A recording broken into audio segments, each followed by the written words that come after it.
You've heard it said that money makes the world go round. The Bible speaks a lot about money. Jesus speaks more about money and wealth than heaven or hell.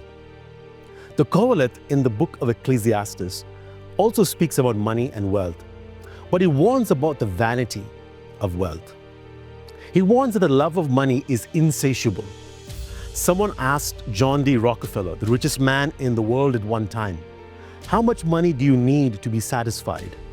He said, "Just a little more." Ecclesiastes chapter 5 verse 10 says, "He who loves money will not be satisfied with money, nor he who loves wealth with his income. This also is vanity." However, contentment is sweet and available even to the poor laborer. He says in verse 12, "Sweet is the sleep of a laborer. Whether he eats little or much, the stomach is full of the rich and will not let him sleep."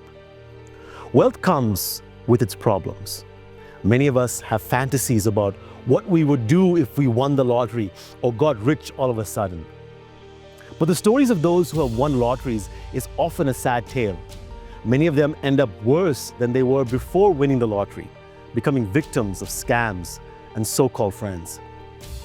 Another vanity that the Kohelet sees is the vanity of having wealth but not being able to enjoy them. He says in chapter 6 verses 1 and 2, "There is an evil that I have seen under the sun, and it lies heavy on mankind. A man to whom God gives wealth, possessions, and honor, so that he lacks nothing of all that he desires. Yet God does not give him the power to enjoy them, but a stranger enjoys them. This is vanity." The inability to enjoy God's gift is a curse.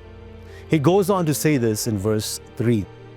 "If a man fathers 100 children and lives many years, so that the days of his years are many, but his soul is not satisfied with life's good things, and he also has no burial, I say that a stillborn child is better off than he." Harsh words, aren't they? The Kohelet is trying to wake us out of our slumber and vain living to help us find satisfaction in God and His gifts.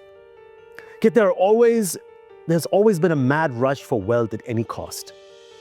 There's a Russian parable of a poor farmer who had been complaining to the king about his poverty. The king met him early in the morning and made him an offer. He could acquire as much land as he wanted by simply walking around it. The amount of land he could cover by sunset would be his. However, there was one caveat. He had to return back to the starting point before sunset, or he would lose it all. The farmer was excited about the prospect. He walked covering beautiful properties and land, and he saw lots of land that he wanted and walked quite a distance. He was so enamored about acquiring land, he forgot to notice the time.